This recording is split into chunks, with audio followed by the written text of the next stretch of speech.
وعباد الرحمن الذين يمشون على الأرض هونا وإذا خاطبهم الجاهلون قالوا سلاما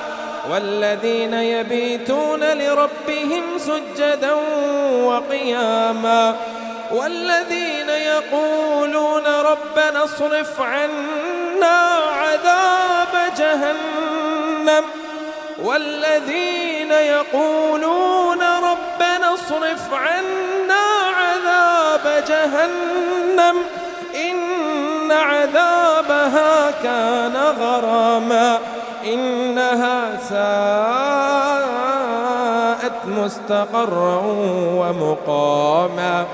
والذين إذا أنفقوا لم يسرفوا ولم يقتروا وكان بين ذلك قواما